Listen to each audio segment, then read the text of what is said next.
Legenda dongeng, Timun Mas dan Raksasa, dari Jawa Tengah. Dongeng kisah tentang seorang gadis bernama Timun Mas ini berasal dari daerah Jawa Tengah. Singkatnya, kisah ini menceritakan tentang seorang anak perempuan yang memiliki hati yang sangat baik, wajah cantik, serta pemberani. Timun Mas dan ibunya bersama-sama melawan raksasa jahat yang ingin memakan Timun Mas. Pada suatu hari, di sebuah desa di daerah Jawa Tengah, ada seorang janda parubaya yang tinggal sendirian. Wanita tua ini bernama Mbok Srini. Suaminya sudah meninggal sejak lama dan ia tidak memiliki anak. Mbok Srini menghabiskan hari-harinya seorang diri dan setiap harinya ia merasa bosan serta jenuh karena ia tidak memiliki seseorang untuk menemaninya. Mbok Srini sejak dulu sangat ingin punya anak. Namun, impiannya yang satu ini memang tidak pernah bisa terwujud.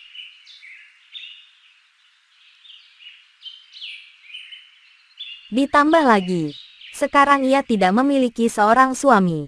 Kemungkinan ia memiliki anak pun tentu saja menjadi hilang.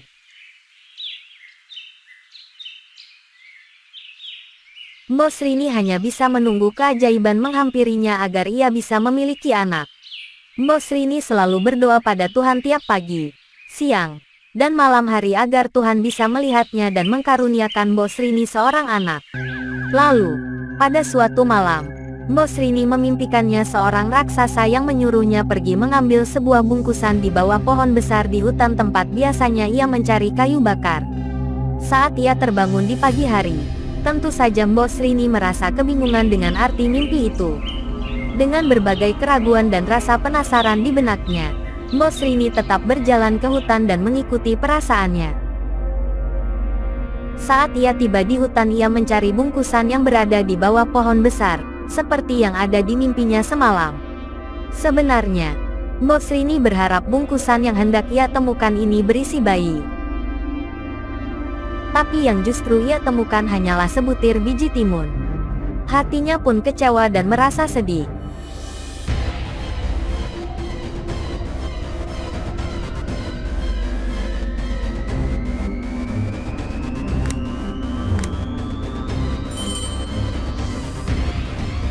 Tiba-tiba, ada seorang raksasa yang menghampirinya sambil tertawa terbahak-bahak.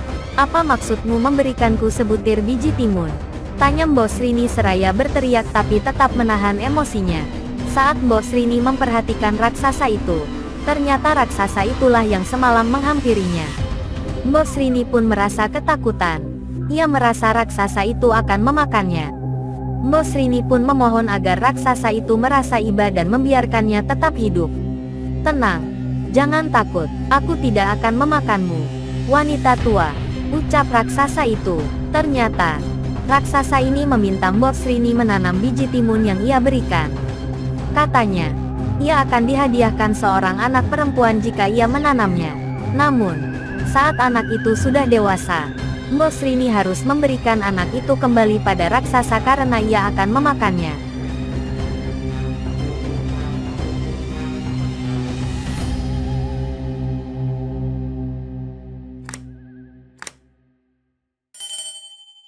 Karena Mbok Srini sangat menginginkan seorang anak, ia menyetujui perjanjian itu.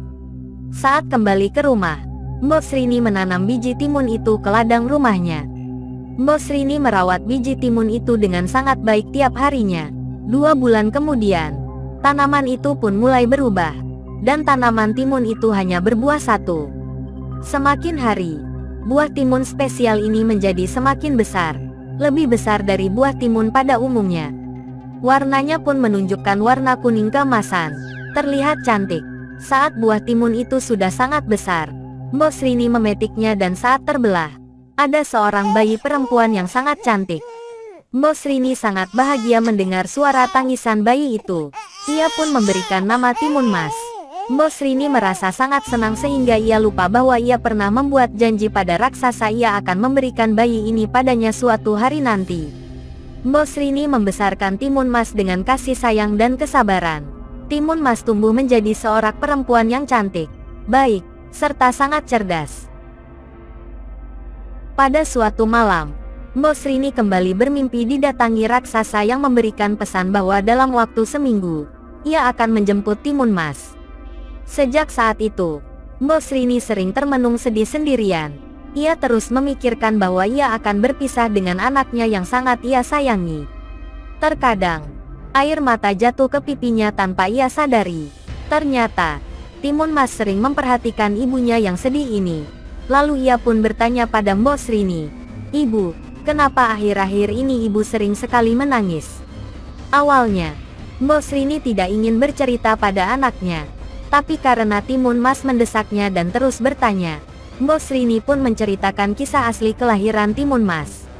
Mbok Srini juga menceritakan bagian bahwa ia harus mengembalikan Timun Mas ke seorang raksasa dan beberapa malam sebelumnya raksasa itu menghampiri ia kembali ke dalam mimpi.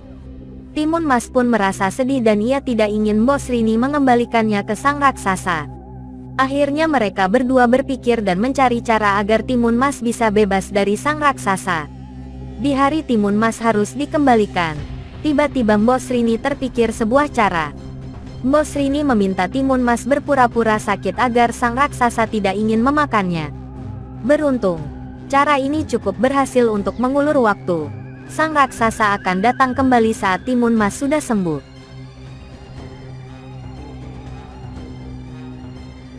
Sebelum raksasa itu datang kembali, Mbok Srini memikirkan bagaimana cara agar anaknya bisa terbebaskan.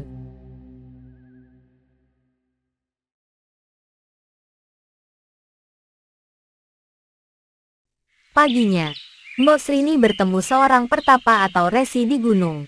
Ia adalah teman suaminya yang sudah meninggal.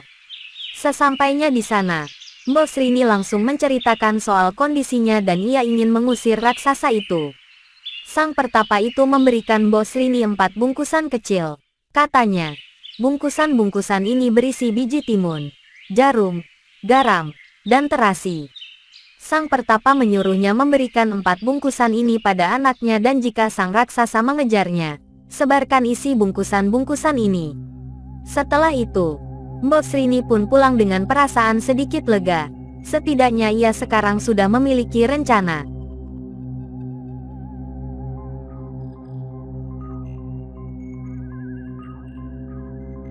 Beberapa hari kemudian, raksasa ini datang kembali untuk menjemput Timun Mas.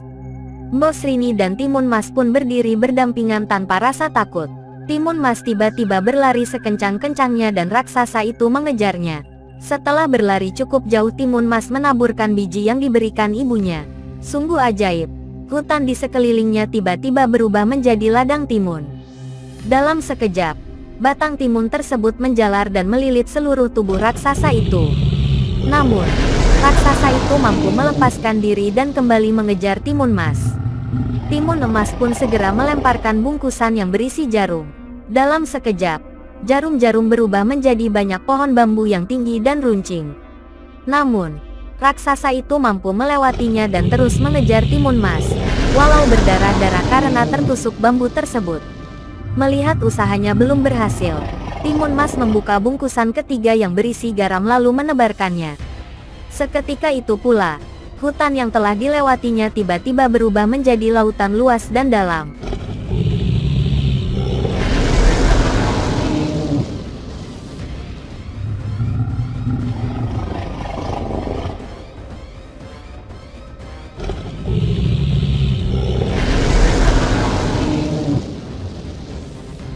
Namun raksasa itu tetap berhasil melaluinya dengan mudah.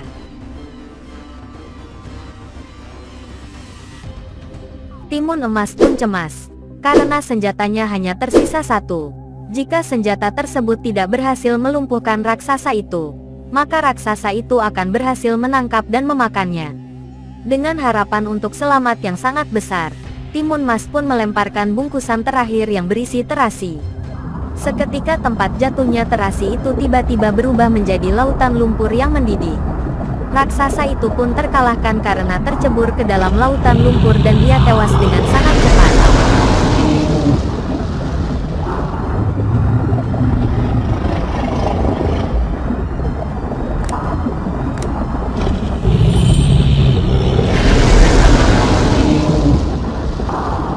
Timun Mas langsung berlari menuju ke rumahnya untuk bertemu dengan ibunya. Melihat anaknya selamat, Mbok Srini pun langsung berucap syukur kepada Tuhan dan sejak itu, Mbok Srini dan Timun Mas hidup berbahagia. Kisah asal Jawa Tengah ini memang seru dan mengharukan sekali, bukan? Pelajaran yang bisa diambil dari kisah ini adalah orang yang memiliki niat awal jahat, tentu saja pada akhirnya akan celaka dan tidak akan berakhir baik. Maka dari itu agar kita bisa mengajarkan kepada kita semua untuk selalu berbuat dan berpikir baik pada orang-orang di sekitar kita. Bagi yang sudah like dan subscribe saya ucapkan terima kasih. Semoga dilancarkan rezekinya dan selalu sehat walafiat.